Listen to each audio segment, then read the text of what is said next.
todo lo que es el resumen de esta primera carta del apóstol Pablo a los tesalonicenses. Cada una de las cartas que hemos visto hasta el día de hoy, cartas de Pablo obviamente, se llaman las cartas paulinas, son cartas que están dirigidas a iglesias específicas. Pero la iglesia en realidad no es solamente una entidad, una estructura física, sino que forma parte, ahí dentro de la iglesia, forman parte todos los creyentes. Entonces los creyentes somos nosotros. Y así como la palabra de Dios es viva y eficaz en todo tiempo, también es viva para nosotros en este tiempo. Por lo tanto, es importante entender de que lo que Dios a través de esta primera carta a los tesalonicenses nos dice, también nos está hablando a nosotros como creyentes, como personas, no solamente como iglesia, como grupo, como cuerpo, sino que también como individuos. Bueno, esta carta tiene muchos mensajes. En realidad esto es como para hacer un estudio de primera de Tesalonicenses, pero es importante poder unir lo que es el mensaje en algo específico o más básico, ¿ya? Y para eso yo quiero compartir con ustedes en estos minutos lo que son los tres pilares de una iglesia que agrada a Dios. Tres pilares. Iba a pensar en más pilares, pero dije ya, con tres quedamos bien, ya, con tres pilares, porque igual tenemos Santa Cena y si hacemos 5 pilares o 6 pilares sería como, nos demoraríamos bastante. Entonces pensé en tres pilares. Por ejemplo, piensen ustedes en sus familias. ¿Cuáles serán los pilares que de alguna u otra forma sostienen a su familia? ¿Cuáles serán esos pilares en su familia? ¿Qué sostiene su familia? Quizá todos van a decir Dios sostiene nuestra familia. Sí, partimos de esa base de que Dios sostiene nuestra familia. Pero ¿qué otros pilares son los que sostienen su vida o su familia? El amor, ¿ya? El tener a los padres también, ¿ya? Amor, ¿qué más? Paciencia, como que el amor con la paciencia van unidos ahí. Tolerancia, el respeto. Entonces estamos hablando de valores cristianos que son importantes tenerlos vigentes en la vida de cada familia. Bueno, hoy día vamos a hablar de estos tres pilares que son importantes para una iglesia que agrada a Dios. Yo no sé si usted como hombre, como mujer, quiere agradar a Dios. ¿Queremos agradar a Dios? ¿Queremos hacer la voluntad de Dios? ¿Queremos actuar de acuerdo a lo que Dios quiere llevar a cabo, de acuerdo a sus principios, a sus preceptos, a lo que son sus propósitos? Yo creo que sí, pero nos cuesta también poder agradar a Dios. No es fácil vivir en medio de este mundo lleno de maldad y poder además agradar a Dios. La iglesia en Tesalónica, hermanos, hermanas, era una iglesia joven, era una iglesia que amaba a Dios, pero que también enfrentaba complicaciones y dificultades externas. Pero de alguna otra forma, Pablo en esta carta lo que ensalza o destaca es el amor de estos hermanos, de que a pesar de las pruebas, de que a pesar de las dificultades, de las complicaciones, ellos siguen fieles al Señor y se mantienen firmes en la fe en el Señor y en el amor también entre cada uno de ellos, en la ayuda, el poder fortalecerse el uno al otro. Una iglesia que agrada a Dios necesita amar a Dios y al amar a Dios también ama al prójimo, ama a aquellos que están a su alrededor. Entonces es importante que podamos ver estos tres pilares, pero para eso tenemos una lectura bíblica de Primera de Tesalonicenses, capítulo 1, versículos 2 al 10. Vamos a tratar de enfocar con estos versículos lo que son estos tres pilares. Voy a leer lo que es este pasaje de Primera de Tesalonicenses, capítulo 1, versículos 2 al 10. Lo tengo en la Nueva Versión Internacional.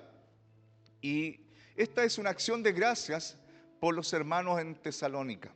Siempre damos gracias a Dios por todos ustedes cuando los mencionamos en nuestras oraciones. Los recordamos constantemente delante de nuestro Dios y Padre a causa de la obra realizada por su fe, el trabajo motivado por su amor y la constancia sostenida por su esperanza en nuestro Señor Jesucristo. Hermanos amados de Dios, sabemos que Él los ha escogido, porque nuestro evangelio les llegó no solo con palabras, sino también con poder, es decir, con el Espíritu Santo y con profunda convicción. Como bien saben, estuvimos entre ustedes buscando su bien. Ustedes se hicieron imitadores nuestros y del Señor cuando, a pesar de mucho sufrimiento, recibieron el mensaje con la alegría que infunde el Espíritu Santo. De esta manera se constituyeron en ejemplo para todos los creyentes de Macedonia y de Acaya. Partiendo de ustedes, el mensaje del Señor se ha proclamado no solo en Macedonia y en Acaya, sino en todo lugar. A tal punto se ha divulgado su fe en Dios que ya no es necesario que nosotros digamos nada, porque todos ellos cuentan de lo bien que ustedes nos recibieron y cómo se convirtieron a Dios. Dejaron los ídolos para servir al Dios vivo y verdadero y esperan del cielo a su Hijo Jesús, quien resucitó y los libra del castigo venidero. Entonces aquí hay toda una alabanza, un reconocimiento de lo que la iglesia en Tesalónica estaba haciendo. Ellos eran conocidos en toda la provincia, ahí en Macedonia, en todo ese sector, donde podían también hablar las otras iglesias del amor de esta congregación y del amor hacia Dios. Entonces es importante, hermanos, que ese amor en nosotros también esté, que podamos compartir el amor de Dios a todas las personas. El amor de Dios se comparte a través del Evangelio, a través de proclamar el mensaje poderoso del Evangelio de Jesucristo a la vida de las personas que están a nuestro alrededor. Pero si Dios no está obrando en nuestras vidas, es difícil que podamos propagar este amor a otras personas. De ahí la importancia de que Dios haga algo importante en nuestra vida, algo fundamental, un cambio, una conversión. Esta iglesia se convirtieron, los creyentes se convirtieron a Jesús, se convirtieron de sus malos caminos y sus vidas fueron transformadas por Dios. Dios hizo un cambio, Dios hizo una transformación. Dios hizo una restauración en la vida de cada uno de ellos. Y a través del mensaje de ellos también en Macedonia, en Acaya, fueron conocidos a través de su predicación, a través de su testimonio, a través del cambio. ¿Qué cambios ha operado Dios en tu vida?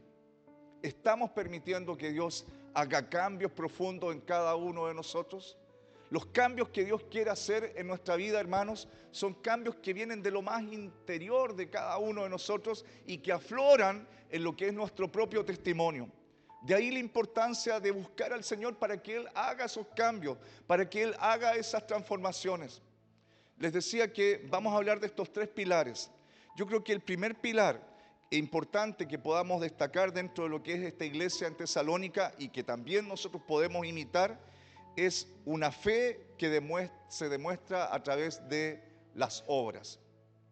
La fe se demuestra a través de las obras. Y esta iglesia demostraba esa fe en Dios. No solamente lo decía, sino que también practicaba esa fe. Hermanos, la fe en el ser humano, pensemos en la fe en el creyente, en el creyente. En el creyente se puede impregnar en otras personas. Por ejemplo, hoy día Renzo dijo, nos escribió diciendo, hoy día no vengo porque estamos todos resfriados en la casa. O sea, un resfrío se pega. La gente se pega a los resfríos, andan los bichos por ahí. La fe se puede propagar. Yo he conocido mujeres, hombres de fe, que impregnan fe a otras personas a través de lo que ellos han vivido o a través de lo que Dios ha hecho en sus propias vidas. Necesitamos también llenarnos de fe, pero que esa fe también se lleve a la práctica a través de la demostración de obras que realmente marquen una diferencia. Por ejemplo, yo recuerdo hace algunas semanas atrás estaba con tos y la hermana Betty me dijo, tome este jarabe, le va a hacer bien, tómeselo con harta fe y en realidad me hizo bien el jarabe, ¿ya? Yo recuerdo cuando nuestra hija mayor, que era pequeñita en ese tiempo, meses yo creo que tenía, un día yo llegué Y mi suegra la estaba cuidando a mi nieta, o sea, a mi hija pequeña, y yo la veo con un papel de diario aquí pegado en la frente. Y como que, y nosotros éramos, bueno, yo muy aprensivo con la primera hija, entonces súper aprensivo. Y mi suegra dijo, no, si es para el que se le quite el hipo, ya. Y se lo pegué con saliva, y con saliva suya, ay, o sea, no. Entonces, bueno, y no sé, hay gente que recomienda, hay secretos también de las abuelitas y todo. Entonces, hay muchos secretos. Y la gente dice, pero hágalo con harta fe. Y muchos lo hacemos y creemos, ¿ya? Eh, no, sí, bueno, lo voy a decir. Alguien me regaló un champú para teñir las canas. Y no lo recomiendo, no lo recomiendo. Ahora, el tema es que hay cosas que nosotros recomendamos porque nos han hecho bien a nosotros. ¿Usted recomendaría a Jesús a sus amistades que no conocen al Señor? ¿A sus familiares que no conocen o que están lejos del Señor? Jesús es todo para nosotros. Jesús lo ha llenado todo. Quizás hay situaciones difíciles, hay conflictos, hay problemas, hay dificultades, hay enfermedades, pero Jesús ha llenado completamente nuestro ser. Entonces es importante que nuestra fe pueda crecer y pueda desarrollarse y fortalecerse en el Señor. No se va a desarrollar en las circunstancias, sino que en nuestra relación con Dios. Y estos hermanos en Tesalónica, en realidad, Pablo destaca la obra de vuestra fe, cómo ellos han podido crecer siendo una iglesia joven, con persecución, con problemas, con dificultades externas, pero han crecido en su fe en el Señor. Me encantaría, no sé, que en el futuro quizás personas o pastores los que siguen vivos, pero que han sido de esta congregación, vuelvan y puedan ver, decir, oh, me impacta la fe de ustedes, hermanos. Pero necesitamos crecer en fe. Y esta iglesia tenía eso. La fe de los tesalonicenses no era solamente una confesión verbal, sino una vida transformada, pero transformada por Dios. Y Dios tiene que transformar nuestra vida, hermanos. Cuando Dios transforma la vida de una persona, también cambian los intereses de esa persona. Piensen que estos creyentes no fueron toda la vida creyentes. Antes eran mundanos, hacían un montón de cosas paganas, pero Dios transformó sus vidas.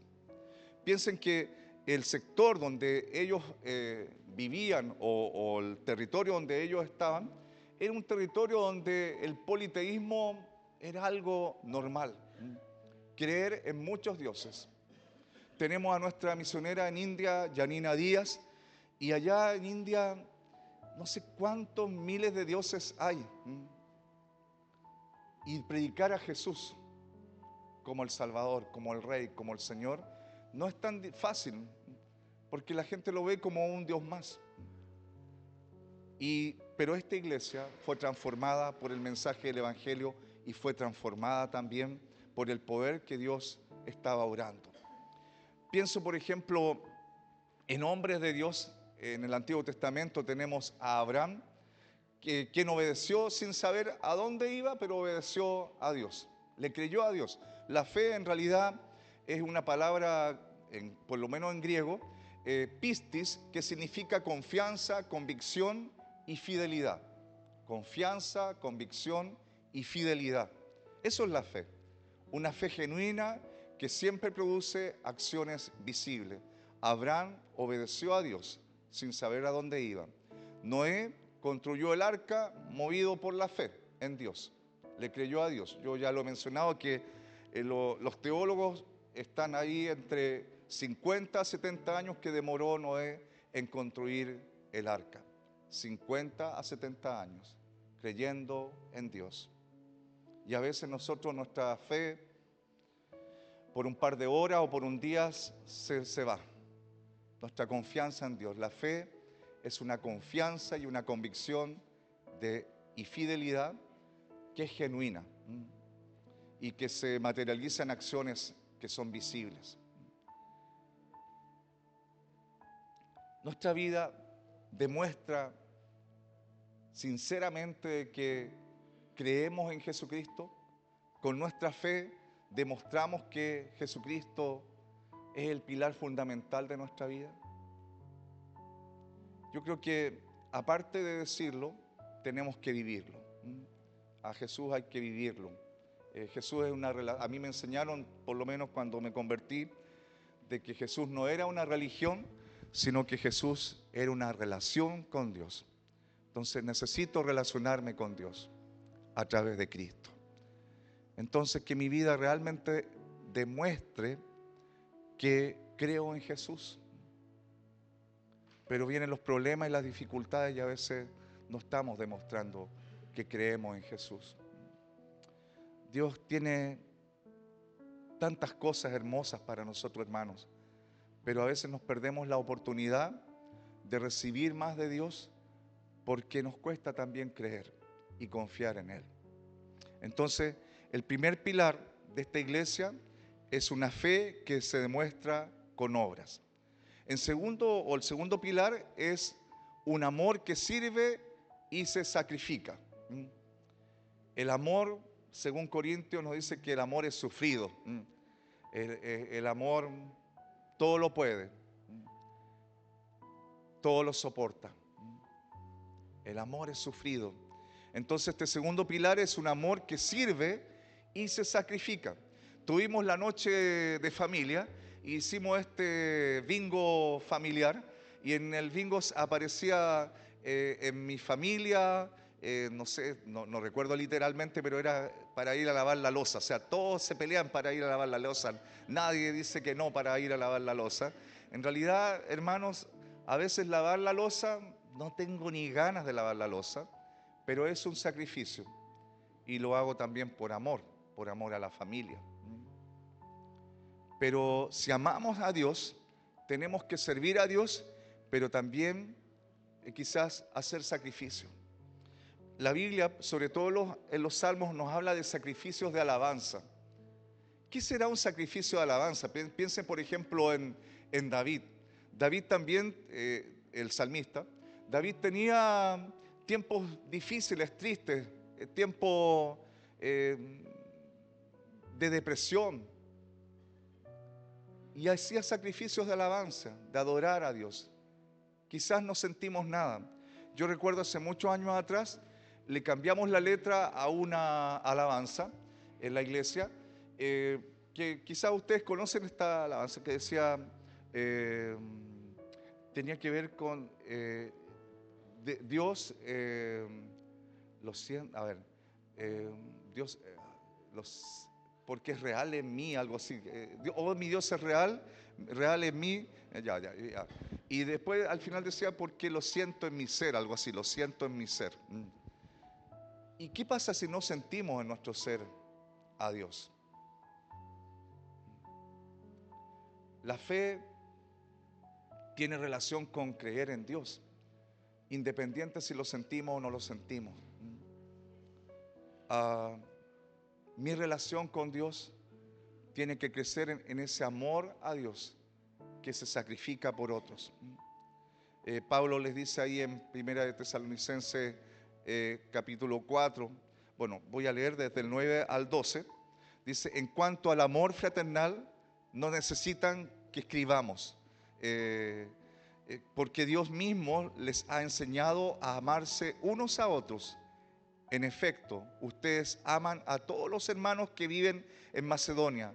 No obstante, hermanos, los animamos a amarse aún más, a procurar vivir tranquilos, a ocuparse de sus propias responsabilidades y a trabajar con sus propias manos. Así les he mandado, para que, por su modo de vivir, se ganen el respeto de los que no son creyentes y no tengan que depender de nadie. No tengan que depender de nadie. El trabajo de vuestro amor. No necesito escribirles más, dice Pablo, porque el amor de ellos en realidad se aman unos a otros. Hermanos, yo no sé si los que estamos acá nos amamos unos a otros. Pero yo creo que sí. Yo creo que cuando alguien está enfrentando un tiempo difícil, ahí todos estamos apoyando. La Biblia dice en Proverbios 17:17, en todo tiempo ama el amigo y es como un hermano en tiempos de angustia. El amor se demuestra también en el tiempo difícil, en el tiempo triste, en el tiempo doloroso. Y que nuestro amor por nuestros hermanos esté ahí siempre. Hacemos sacrificios, hacemos cosas por amor al Señor. Miren, este amor que aparece aquí en Primera de Tesalonicenses, Pablo se está refiriendo al amor ágape, que es ese amor incondicional, ese amor sacrificial que lo vemos en Cristo el Señor, entregándose por todos nosotros y por toda la humanidad. Ese amor, el que Pablo les dice, sigan amándose, sigan, manténganse, procuren seguir amándose. Pero también el amor se manifiesta ayudando a los hermanos, trabajando honestamente, viviendo en paz con todas las personas. Yo pienso, por ejemplo, en lo que Jesús compartió con respecto a este buen samaritano. Recuerden que los samaritanos con el pueblo de Israel no se relacionaban mayormente. Hace muchos años atrás, yo creo que en la década de los 80 en Chile, había mucha odiosidad entre los chilenos y los argentinos. O no sé si los argentinos a los chilenos, no tengo idea, pero por lo menos los chilenos a los argentinos. Incluso yo fui con un grupo de jóvenes a un congreso cristiano de jóvenes en Córdoba y llevamos la bandera de Chile y un chico argentino tiró la bandera de Chile y la pisoteó así como, y fue como, no sé, una deshonra para nosotros. El tema es que hay rivalidades en los países. Yo no tenía idea que, por ejemplo, Perú con Ecuador tienen rivalidades también, o sea, porque son limítrofes, entonces como que los países limítrofes se odian. Nueva Zelanda, que es una islita, o son dos islas, también hay como una rivalidad con Australia, o sea, y eso que están al otro lado, hay un pedazo de mar ahí, pero hay esos odios. En la iglesia tiene que haber buen amor. Y este hombre, en lo que es la parábola del buen samaritano, la enseñanza que nos entrega Jesús es que independiente quien sea la persona, tenemos que amar. Y ese samaritano no solamente se sacrificó con su tiempo, sino que también dio dinero para que pudiesen cuidar a esa persona que está atendida en el camino. Jesucristo lavando los pies de sus discípulos, el amor de Dios. Piensen que en ese tiempo no habían colectivo, no había Uber, nada de eso, caminaban bastante y lavando los pies de sus discípulos, o sea, igual no solamente un acto de humildad, sino que también un acto de amor. Entonces, que ese amor que involucra también perdonar, que involucra el poder estar espiritualmente bien, tener ese bienestar espiritual, que esté en nosotros, que el Señor nos ayude a poder llenarnos de su amor. Amar involucra el servir también a las personas, pero incluso cuando nadie reconoce lo que tú has hecho, pero el Señor sí lo reconoce, lo ve. Entonces, que tu amor por la obra de Dios también esté siempre ahí. Que al igual que estos hermanos, que podamos crecer como iglesia en amor. Pero partiendo quizá desde el hogar, ese amor, desde el matrimonio, la familia.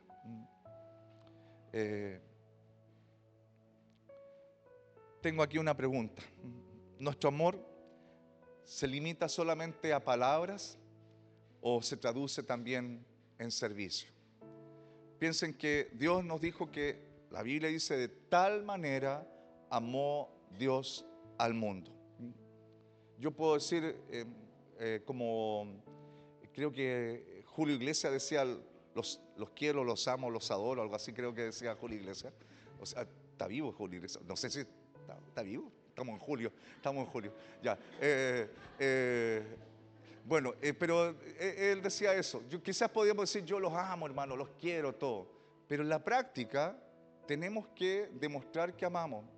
Y la Biblia dice que Dios nos amó con amor eterno, pero demostró ese amor a través de Jesús, su Hijo, que se entregó, se humilló, experimentó el oprobio, la burla, el escarnio, por amor a nosotros. Un amor sacrificial. Que el Señor nos ayude a poder vivir ese amor, que es el segundo pilar, un amor que sirve y que se sacrifica. Y en tercer lugar, hermanos, el tercer pilar es una esperanza que permanece firme en la venida de Cristo. Nosotros estamos haciendo planes de juntar plata para tener nuestro templo, pero decimos, Señor, si al final no sabemos qué va a pasar.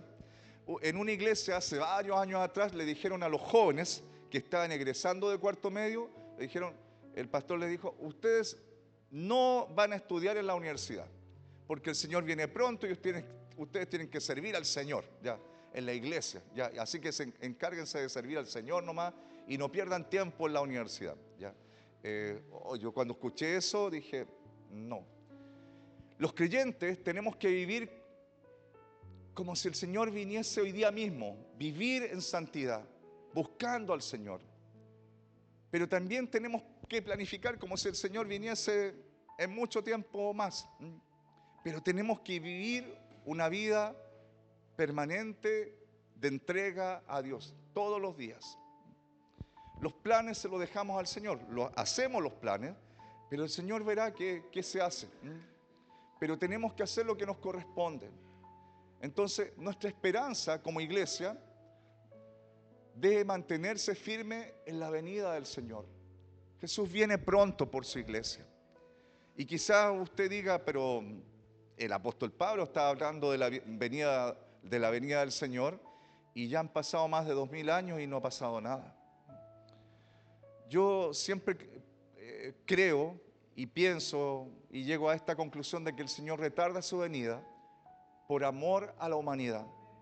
La Biblia dice que en el corazón de Dios está el deseo de que todo el ser humano, todos los seres humanos se arrepientan y se vuelquen a Dios. Ese es el deseo de Dios. Pero las personas no quieren volcarse a Dios, no quieren reconocer a Jesús como el Señor.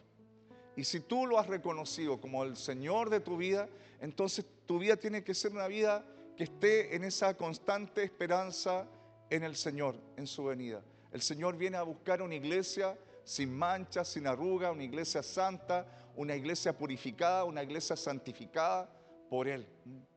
Y esa iglesia somos nosotros, los creyentes. Pero los creyentes seguimos viviendo en este mundo. Y el día viernes tuvimos la junta de los adolescentes, o sea, no yo, estuve con los adolescentes ahí, ¿ya? Y una de las adolescentes compartió la palabra. Y ella compartió acerca de lo que significa el poder tener la aprobación de las personas hoy día, de los amigos. Y las cosas que los jóvenes hacen para poder tener la aprobación de los demás.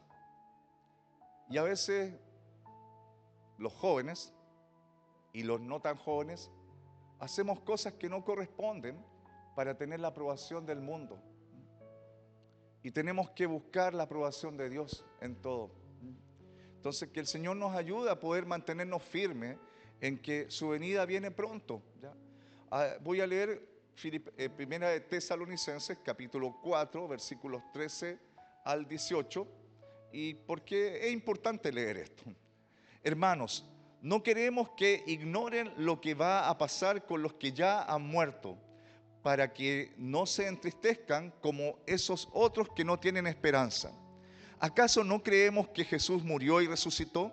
Así también Dios resucitará con Jesús a los que han muerto en unión con Él, conforme a lo dicho por el Señor.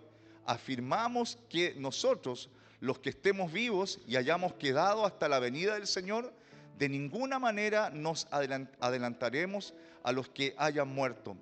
El Señor mismo descenderá del cielo con voz de mando, con voz de arcángel y con trompeta de Dios, y los muertos en Cristo resucitarán primero. Luego, los que estemos vivos, los que hayamos quedado, seremos arrebatados junto con ellos en las nubes para encontrarnos con el Señor en el aire. Y así estaremos con Él para siempre. Por lo tanto, anímense unos a otros con estas palabras. Bueno, lo que decía Pablo, o lo que está diciendo Pablo en esta carta, tiene relación con la esperanza viva que tenemos los creyentes en Jesús. Jesús viene pronto a buscar a su iglesia. Hay iglesias que piensan que este pasaje es como algo que se le ocurrió a Pablo, pero que en realidad en la práctica no se va a dar. Jesús habló acerca de su venida. Jesús habló también de que Él iba a volver. Pero también es importante entender que Jesús viene a buscar a su iglesia, a los creyentes. Y aquellos que mantenemos esa esperanza viva y firme en la venida del Señor, bueno, Jesús viene a buscar a su iglesia. Él descenderá, Él mismo descenderá del cielo. Los primeros discípulos esperan la promesa del Señor ahí en Hechos capítulo 1, versículos 9 en adelante. Las vírgenes prudentes estaban preparadas para la llegada de su esposo. Eso aparece en Mateo capítulo 25. Hermanos, la Biblia nos habla de esperar al esposo, de esperar a Jesús. Entonces tenemos que vivir preparados cada día. La idea es no poner nuestra esperanza en lo que este mundo nos puede ofrecer, sino que lo que Dios nos ofrece, una vida nueva. Cuando fuimos hace una semana atrás al funeral del hermano Hugo, nosotros, bueno, típico que cuando hay un funeral uno piensa en lo que es la muerte, pero también recuerda lo que Jesús nos dijo, que el que cree en mí, aunque esté muerto, vivirá. Y Jesús nos ofrece una vida eterna, una vida nueva, donde no va a haber más enfermedad, donde no va a haber más dolor, donde no va a haber más tristeza, donde no va a haber más amargura. Entonces, nosotros nos consolamos también en las promesas que el Señor tiene para lo que es su regreso. Si Cristo regresara hoy, ¿estaríamos preparados para recibirle? Es una pregunta que cada uno tiene que responder. Pero es importante entender que la iglesia y tú y yo como creyente necesitamos tener esa esperanza firme en la venida del Señor. No ver la venida del Señor como algo que va a llegar muy tarde, sino que vivir la vida cristiana en santidad. La iglesia en Tesalónica dejó un modelo que nos sirve a nosotros como congregación, pero a todas las iglesias en la actualidad. Y un ejemplo que impacta en una fe que se demuestra con obras, en un amor que sirve y se sacrifica por los demás, y en una esperanza firme en lo que es el glorioso regreso de Jesús a este mundo, o por su iglesia. Cuando estos tres pilares están unidos y se desarrollan dentro de una iglesia, bueno, Dios también se mueve en la vida de los creyentes. Entonces necesitamos que el Señor haga siempre esto. Quiero terminar compartiendo lo que nos dice Primera de Tesalonicenses capítulo 5, versículo 16. Estad siempre gozoso, orad sin cesar, dad gracias a Dios en todo, porque esta es la voluntad de Dios para con vosotros en Cristo Jesús. Estad siempre gozosos. Hermanos, seamos honestos, ¿siempre estamos gozosos? La Biblia nos anima a estar siempre gozosos. Orar sin cesar. Volvamos a ser honestos. Oramos sin cesar. Jesús nos dio ejemplo de cómo orar. El Hijo de Dios tenía un tiempo especial para buscar a su Padre. El próximo mes vamos a tener un retiro para los líderes y para los diáconos. Y claro, es rico ir a un retiro, tener un tiempo especial, apartar un tiempo especial. Pero todos los días necesitamos apartar ese tiempo con el Señor. Y a veces las demandas laborales, todo lo que son nuestras responsabilidades, no nos permiten tener ese tiempo con el Señor. Necesitamos orar sin cesar. Da gracias a Dios en todo, en lo bueno y en lo malo. Da gracias a Dios, porque esta es la voluntad de Dios para con vosotros en Cristo Jesús. Yo creo que el poder estudiar esta carta de Primera de Tesalonicenses nos lleva también a reflexionar y a meditar en que hay una invitación de parte de Dios para examinar cómo está nuestra vida como creyente. Estamos viviendo una fe que es activa, un amor fraternal que es sacrificial y una esperanza firme. Bueno, eso es como algo que nos queda para nosotros.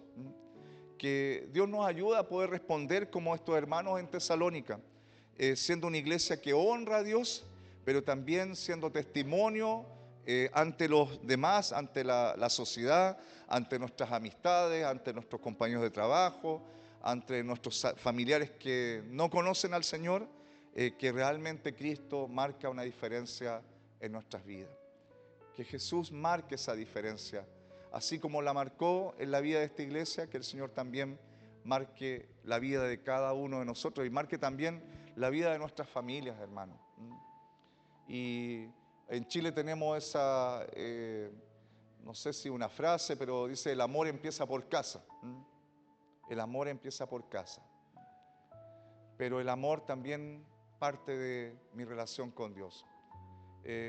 Le preguntaban a Jesús cuál era el principal mandamiento. Y el principal mandamiento es amar a Dios por sobre todas las cosas. Amar a Dios por sobre todas las cosas que forman parte de nuestra vida. Y el segundo es similar, es amar al prójimo como a nosotros mismos. Esto de amarnos a nosotros mismos tiene que ver también con la autoestima. Si no amamos a Dios, difícil que podamos amar al prójimo, y si no amamos a Dios, difícil también que nos podamos amar a nosotros mismos, de aceptarnos, de poder entender de que un día el Señor te apartó de este mundo con un propósito especial. Dios en su plan eterno te consideró a ti, me consideró a mí, nos consideró a cada uno de nosotros. Entonces, somos parte del plan de Dios, pero tenemos que amar a Dios y ese amor tiene que demostrarse día tras día. Ese amor se demuestra con fe, se muestra con esperanza, pero también se muestra con sacrificios que hacemos a Dios. Quizá hoy día en la mañana muchos de los que estamos acá no queríamos ni levantarnos. Hicimos un tremendo sacrificio para venir acá. Qué rico que tenemos 2 estufas, hermanos. Hay iglesias en Siberia, bueno, ahora están en verano, pero en Siberia hay iglesias que los hermanos se juntan a adorar al Señor. Hay un misionero allá en Rusia y él cuenta, y no hay estufas, y ahí se juntan a alabar al Señor. La comodidad. Bueno, hay lugares mejores que este también, pero donde se juntan los creyentes, ¿ya? Pero tenemos estufita. Se compraron 2 cilindros más de gas esta semana, así que gracias al Señor por la provisión. Pero yo creo que es importante que podamos entender que es bueno que podamos hacer sacrificios de amor a Dios. Por ahí está mi esposa, ya está mi esposa. Yo recuerdo que cuando la conocí a ella y éramos amigos, hice muchos sacrificios por ella. Voy a terminar con el... Sí, bueno, también al día de hoy también éramos compañeros en el Instituto Bíblico. Y bueno, yo estaba como un año más, ella, entonces habían ramos que yo ya había pasado, entonces la ayudé como buen amigo, la ayudé en algunos ramos. Y un día, no sé, y a todo esto ella vivía aquí cerca de la Estación El Sol. Yo vivía en Belloto Sur. Más encima mi suegra que dijo de Belloto Sur, más encima como diciendo, qué terrible. Y yo un día la quise sorprender en la mañana, como sabía que tomaba el tren a cierta hora, entonces la esperé Y me subí al metro, pero no estaba en el metro. Pasé por todos los vagones y no. Me bajé en Quilpué y esperé el otro metro y por todos los vagones y no estaba. Después me bajé en Viña y esperé el otro vagón, el otro tren y tampoco pasé por todos los vagones. Llegué hasta Barón y después tenía que volver a mi trabajo, así que ya era temprano en la mañana. Y ese día yo la llamé y le pregunté qué había pasado. Dijo, no, me pasaron a buscar de mi trabajo, me llevaron directo al trabajo. Entonces, bueno, ya, pero un sacrificio. Me levanté temprano todo ese día, ya. Pero, hermanos, por amor a Dios podemos hacer muchos sacrificios. Pero Dios tiene que marcar una diferencia en nuestra vida. Y esa diferencia tenemos que nosotros darle la apertura a Dios para que se produzca el cambio, se produzca esa transformación. Entonces, quizás necesitamos que el Señor nos ayude a producir buenas obras, a hacer lo bueno, a tener un amor que sirva con humildad y poder también fortalecernos como iglesia a permanecer en medio de los problemas, dificultades, las pruebas que puedan venir, a mantenernos firmes. Que cada día que nosotros vivamos como creyentes, vivamos preparados para la venida del Señor. Que el Señor nos ayude a estar preparados para su venida. Porque en el corazón de Dios está el deseo de que todos se vuelquen al arrepentimiento y que nadie se pierda. Que tú y yo no nos perdamos, sino que podamos también disfrutar esa esperanza gloriosa que Jesús nos tiene preparada. Vamos a orar y nos vamos a preparar para lo que es la Santa Cena. Así que vamos a pedir al Señor que Él bendiga nuestras vidas, que nos ayude también como iglesia a ser una iglesia que tenga estos tres pilares, pero también que como creyente, como hijo del Señor, podamos también fortalecernos en el amor, en la esperanza, en la fe, en el Señor. Oremos. Señor, te damos gracias en esta tarde por cada uno de mis hermanos y hermanas que hoy ha podido participar de este servicio congregacional. Te damos gracias por las alabanzas que nos animan también y nos llevan a poder buscar esa santidad sin la cual nadie podrá verte a ti. Señor, gracias también por tu palabra, gracias por esta iglesia que nos lleva a reflexionar, a la iglesia de Tesalónica que nos lleva a poder reflexionar y meditar en lo que tú quieres para cada uno de nosotros como parte de tu pueblo, como parte de tu reino. Señor, ayúdanos a tener ese amor sacrificial. Ayúdanos, Señor, a llenarnos de fe en ti, independiente de lo que venga, a que podamos realmente confiar y descansar en tu voluntad. Señor, y a poder tener y mantener esa esperanza gloriosa en tu venida, a prepararnos cada día, a santificarnos en ti, Señor. Señor, si bien por sí solo no podemos hacer estas cosas, por eso pedimos que tu Santo Espíritu sea el que nos renueve, sea el que fortalezca nuestras vidas, sea el que restaure nuestra relación contigo. Señor, llénanos con tu presencia, llénanos con tu poder, llénanos con tu unción fresca y ayúdanos a vivir para ti y a poder hacer también tu voluntad y cumplir con tus propósitos. Bendice, Señor, ahora el tiempo especial que vamos a sostener en lo que es la Santa Cena. Señor, que podamos presentarnos con un corazón limpio, con manos limpias. Señor, que tú perdones nuestras faltas, que tú perdones nuestros pecados, porque como bien lo decíamos, no siempre estamos gozosos. A veces estamos tristes por las cosas que pasan a nuestro alrededor, pero nuestra confianza muchas veces deja estar en ti. Señor, ayúdanos también a poder fortalecernos, a orar sin cesar, a buscar tu reino, a buscar tu presencia. Que las demandas o las responsabilidades que cada uno de nosotros tiene no nos lleven a alejarnos de ti, sino que al contrario, Señor, ayúdanos a poder tener esa disciplina espiritual para poder darte el lugar que tú te mereces cada día en nuestra vida. Bendice a cada familia, bendice a cada hogar representado a través de mis hermanos en esta tarde, Señor. Y Señor, que al participar de estos elementos del pan y el vino, que podamos también renovar nuestro compromiso contigo, que podamos también renovar nuestra fe en ti y que podamos, Señor, también disfrutar de tus bendiciones. Señor, gracias por tu sacrificio, gracias por tu amor tan grande, gracias por tu entrega en la cruz. Gracias, Padre, te damos en el nombre de Jesús. Amén. Amén. Bueno, quiero invitar a nuestros hermanos miembros del consistorio que por favor pasen acá.